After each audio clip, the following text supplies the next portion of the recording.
Now, should we be keeping an eye on financial goings-on in Europe? Joining us now to tell us how the euro crisis impacts New Zealand is Bernard Hickey. Welcome, Bernard. G'day. Let me just back up the truck to what I understand, what I think happened. You can tell me I'm completely wrong. Back in 2000, the 17 euro nations got together and they created this single currency in order to try and be a bigger financial power to compete against the States and China. Yep. How was that ever going to work when the drachma is worth nothing in comparison with the Deutschmark? That's exactly the problem. So they've got 17 economies, 17 different fiscal government policies, spending habits, and 17 different banking systems, but one currency. And eventually... How does that even work? How can you do the exchange rate? How does it work? I don't get it. Well, essentially, the deal was that eventually the economies would all come together into one economy. A superpower. Yeah, and they would all have the same types of characteristics. A bit like the 50 states of America came together into one state with one currency. But to do that, you really need to be shifting money around the place. You need to be subsidising economies when they get into trouble, and we haven't seen that in Europe. So we have a fundamentally unsustainable currency. And all the imbalances that created, we're now seeing fall out in a horrible way in southern Europe, particularly Italy and Spain, and obviously Greece, which we've been watching. And that's caused all sorts of instability in the world economy and caused the European economy to slow quite substantially. OK. Ireland's got problems as well, hasn't it? Oh, yes. Yeah. The thing is, what do you do now? So this utopian state didn't really work. Do you cut those guys adrift?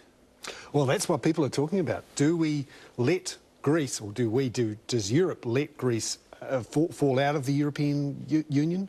Do we, for example, let Germany go its own way, the Northern Europeans? Germany must be getting fed up. They're propping up the whole system. Well, the thing about Germany is that they've actually benefited quite a lot out of the Eurozone crisis and out of the euro itself, because essentially Germany had a much weaker currency in the euro than it should have had, and that meant it could sell lots of cheap Porsches, BMWs, right, and Mercedes to Southern Europe, who borrowed the money from Germany to buy the Porsches and Mercedes and BMWs. For example, Greece has one of the highest proportions of Porsche Cayenne ownerships in the world, and they borrowed the money from Germany to buy the stuff from Germany. So Germany's looking pretty at the moment. In fact, its unemployment rate is near record lows, whereas the rest of Europe has very high unemployment. So that's a huge imbalance. It means that the Eurozone is very unstable, very slow growing, and that affects us in many different ways. OK, well, exactly. Let's bring it home and let's pick your 2 or 3 scenarios of what you think will happen in Europe and how that will affect us here in New Zealand.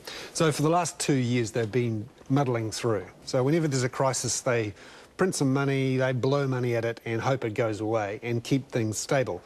And so for the last 2 years, we've really been going from crisis to crisis and firefighting as we go. That's the muddle-through strategy. I call it the print, extend, pretend muddle-through strategy. Then there is a couple of problem ways that we could see. Firstly, Greece could fall out of the euro, and there's been various times when it could have done that and may do it as early as next month. Wouldn't it be a good thing, though? The problem is that once Greece goes, then you really make it very difficult for a lot of the banks in France and Germany who have exposures to Greece.